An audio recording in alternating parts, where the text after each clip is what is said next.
you've now had to follow Bill Gates and Steve Ballmer, two legendary figures. Did you feel at that time that you were really ready for the job following those legends, or were you saying, hey, I can do a better job than they did? The best advice I got from both Bill and Steve, I think helped me a lot, because their clear message was, don't try to be like us. Don't even bother to sort of say, oh, I'm succeeding these people. Just be your own. In fact, I remember very distinctly, even during the interview process, this is for the board was conducting, they asked me, hey, do you want to be the CEO? And I said, only if you want me to be the CEO. And the feedback I got was, well, but people who want to be CEOs are like, I want to be CEO. I said, look, that's not me.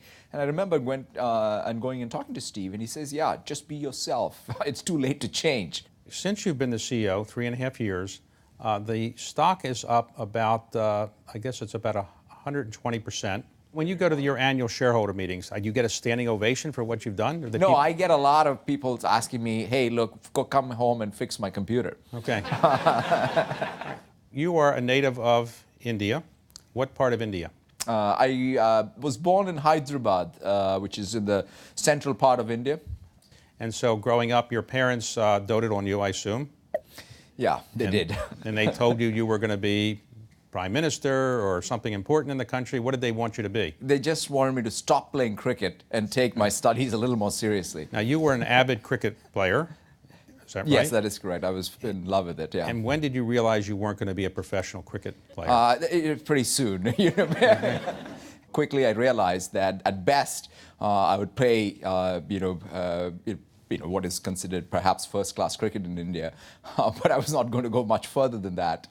But then that's when my dad, in fact, I remember one of the big decisions that changed my life was, my entire outlook was so provincial when I look back at it, which is, hey, I want to stay in Hyderabad, maybe study economics and political science and work for a bank. That was about the extent of my ambition.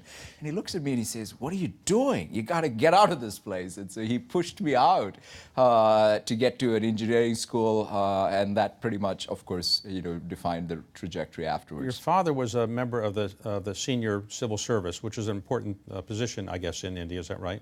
Yeah, my dad was a very different guy than me in terms of, let me say, his academic prowess. So it is always humorous, which you look at my report cards and he says, oh, I don't understand how anybody can have these kind of marks.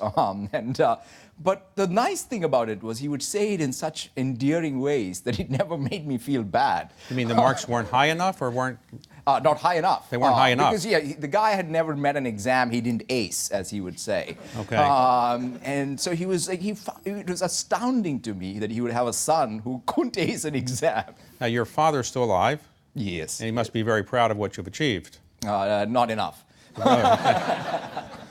So you went to college in India, and then you decided to get a graduate school in the United States. So where did you go? I went to University of Wisconsin in Milwaukee for my computer. That's when I switched from electrical engineering to computer science. But when you're in India, University of Wisconsin Milwaukee can't be that well known in India. So how did you happen to wind up there? I'd never been to west of Bombay, quite frankly, and then I showed up in Milwaukee.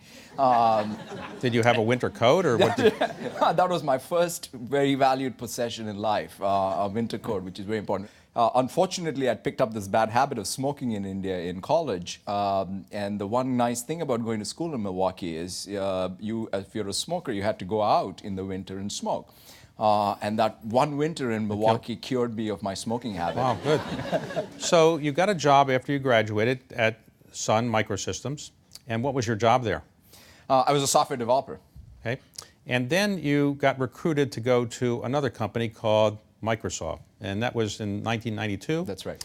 So, but you also had applied to go to the University of Chicago School of Business. So how did you decide to do one or the other? Quite frankly, David, I was very committed to saying, oh, I want to go to the business school. Maybe, who knows, maybe even go to Wall Street. That was sort of the highest calling of mankind, right? Says David Rubenstein. Right. And I thought, wow, maybe that's what I should do. And then somewhere along the lines, I started talking to people and I said, hey, why would you do that? You're in tech. And you should really come back. It's an amazing time because Windows NT, which eventually became our server business and what have you, was just starting out, and I subsequently went and did some combination of part-time and other courses and actually finished my MBA, which I find stunning. And my So wife, you were commuting, in other words. You were working, Exactly. and then on weekends you're commuting to University of Chicago, and that must have taken a lot of energy to do both, right? Oh, it was crazy.